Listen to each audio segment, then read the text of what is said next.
and today I'm going to be doing my what I read in February and the mini reviews to go with it. Now, in February, I couldn't remember what month it was, I read 6 books and started an audiobook, which was good. I was happy with that. I had a pretty busy month. I thought I would go over the ones I did read and then we can discuss them. I will discuss them, we can discuss them down below, and it'll be all fun. So the first book that I read in February was Eliminate by Amy Kaufman and Jay Kristoff. I was really expecting to love it. I was really, like, everyone was telling me it was so good and it was amazing, and if I loved books like the Lunar Chronicles and books that are sci-fi, and if I was on my sci-fi kick, this would be good and I'd love it and it would be one of the best books I'd read ever. It was okay. That's how I felt. I think I went into it expecting to love it so much, and then I didn't love it as much as I thought I was going to because I went into it with such high expectations. If I got into it neutral, I think I would have liked it a lot more. I gave it 3 out of 5 stars, I believe, on Goodreads, so I did enjoy it.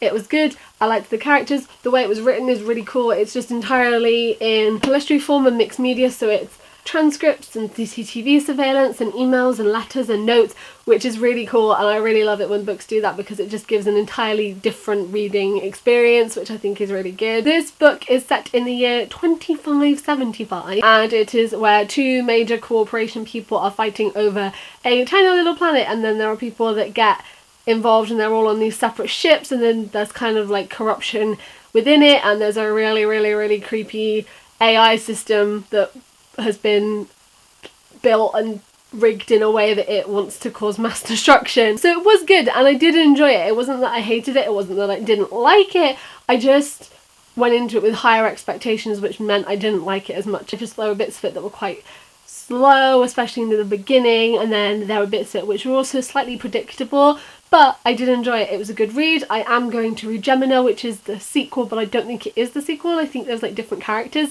Please can someone clear that up for me? And yeah, so I am going to read more of the story and more books set in the world because I did enjoy it. It just wasn't like my favourite sci-fi book ever. And this month I read Simon vs. the Homo Sapiens Agenda by Becky Albertalli. This book is about a boy called Simon who is gay but is not out yet, and he is talking to this guy that he only knows as Blue. He doesn't know who he actually is, and he only knows that he goes to his school over email. They met on the school's Tumblr site, and then someone discovers these emails and realises that not only is Simon talking to someone, but that someone is a boy. Essentially like a LGBT version of a Cinderella story, which is really cool. I did an entirely non-spoiler review of this book, which I will link down below, and I really loved this book. I gave this book 5 out of 5 stars. Whenever I was reading it, I couldn't put it down. It was hard for me to put down. It was so good. I love the characters. It had the right amount of romance and happiness and soppiness, but drama and friendship and family, and it had so many important themes and messages,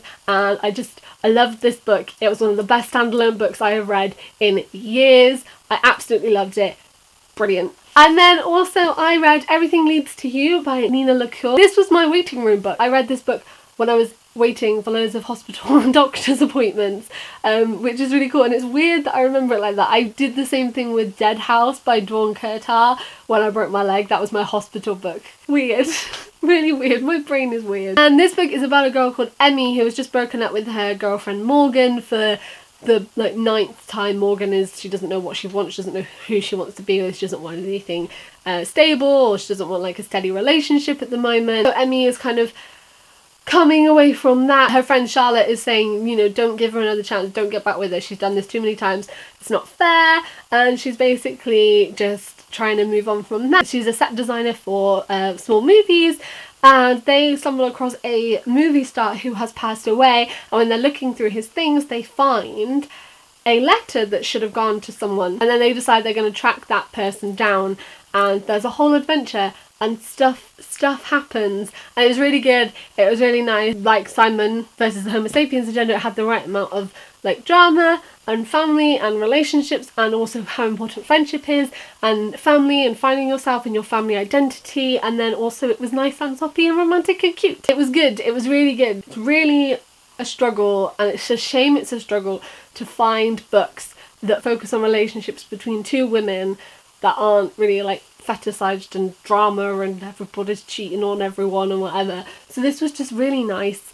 and it was good to have something where it wasn't fetishized and wasn't a drama angst-filled book, and it was romantic and nice, which was good. And I talked about it and someone was like, can you believe it actually exists? I was like, I know. But yeah, this book was recommended to me in my live show that I did. If anyone knows of any books similar, please do let me know. I really want to read more of them. I gave that one 4 out of 5 stars on Goodreads as well. Then I read Winter Song by S.J. Jones, and this book was sent to me by Titan Books. I took part in their blog tour and did an entire thing of it over on my website, which is renontheroad.com, but I will link it down below. This book is essentially a retelling of Labyrinth. You remind me of the Babe. What Babe? Babe with the power. What power? The power of voodoo. Hoodoo? You do. Do what? Remind me of the Babe. Yeah, it was good. And it is about a girl called Lysol, who has spent her entire life growing up learning about the Goblin King and the mysteries and that kind of thing. Just thinks they are fantasy stories and they are stories, but then her sister gets taken by the Goblin King and she has to go and find her. And it's what happens on that adventure and finding her sister and everything. And I really enjoyed it, and I really felt there's sort of quite a lot of music and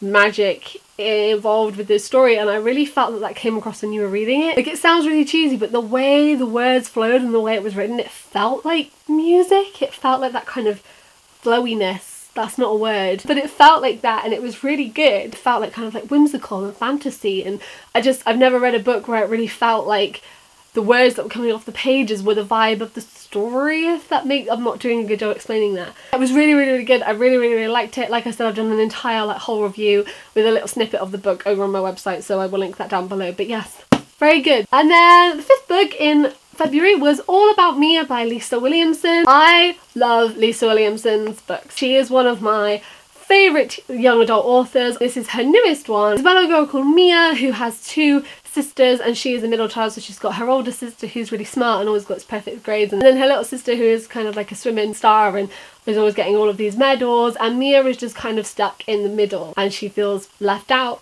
and a bit lonely and kind of like the problem child because she's just never as good as her sisters. Then one of her sisters announces something that's not too good, and she's thinking maybe she'll finally be the one that gets in trouble all the time, maybe it won't be me. But then lots of things unfold. I really related to Mia, not a middle child, there's only me and my brother, but I really kind of the idea of feeling like you've got things to live up to. I think sort of quite a lot of teenagers and people growing up kind of have that stage of, I don't want the pressure on me, I don't want this on me, I don't want to do this, I don't want to do this. You feel like you don't have anything under control and everything's slipping through your fingers, and you want things to be a certain way and you can't make them a certain way. And I sort of saw a lot of younger me and Mia. I feel like I'd wish I had this book when I was a bit younger. I gave this book 4 out of 5 stars, or maybe even 5 out of 5 stars. I love Lisa Williamson. I think she writes about really important things. She writes fantastic books. I really, really liked All About Mia. I just thought it was a fantastic read and I would definitely recommend it. And then finally, I read fully A Darker Shade of Magic by V. Schwab. The lovely Titan Books were kind enough to send me the newest release. I wanted to read it and I wanted to read this series for a while, so it was the perfect opportunity to get my ass in gear and actually pick the book up. It was good. It was a lot slower. It started off quite slow. I had heard from a couple of other people that it was quite slow, but then also really picked up, and it picks up in the second one, which I am on now, and it has done, and also again in the third one, and the third one is the final one, and it's apparently that's absolutely fantastic. It got better towards the end of it. I gave it 3 out of 5 stars. It's about a magician called Cal, and he's one of the last remaining people of his kind of like magic and magician. He can travel through these different times and different worlds, and it's really cool, and he's got this really cool coat, and it was really good, and I did really like it. It was a really good fantasy novel. I love the way that V. Schwab writes. This Savage Song was one of my top 5 favourite books of 2016, so I was really excited to read more of her work. I just love the way she writes. I love the way she can tell a story and how everything links and comes together. So I did really like it. It just started off quite slow and just was not as like fast paced as I would have liked it to be at the beginning, because it just kind of dragged a little bit, but then it did really pick up, and I'm excited to see what happens in the later books and with the rest of the story. And also in February I have started the audiobook for On the Other Side by Carrie Hope Fletcher. She also narrates the audiobook. Really, really good. It's about a girl called Evie. She's 82 and she's just passed away, but then she ends up in her old apartment building where she lived when she was 27 and finds out her soul is too heavy and she can't pass through, and she needs to make some of her wrongs right in order to pass through into the afterlife. I've been listening to the audiobook. Hopefully I will finish that in March. I imagine that I will. I think I've got like 5 hours of it left, so that should be good. So those are the books that I read in February. I'd love to know if you've read any of these books, or are you planning on reading any of these books? What did you read in February? What was your favourite book that you read in February? Do let me know down below. I think my favourite book that I read in February has to be Simon versus the Homo Sapiens Agenda, because I just loved it so much. The amount of Drarry and just general Harry Potter references in that book just saved me. If you're new here, I make bookish videos a couple of times a week, so if you would like to stick around and join us, then you can do that. And as usual, all my links will be in the description below if you would like to come hang out with me on other social media. Thank you guys for watching. I hope we're doing really, really, really well, and I will see you next time. Goodbye.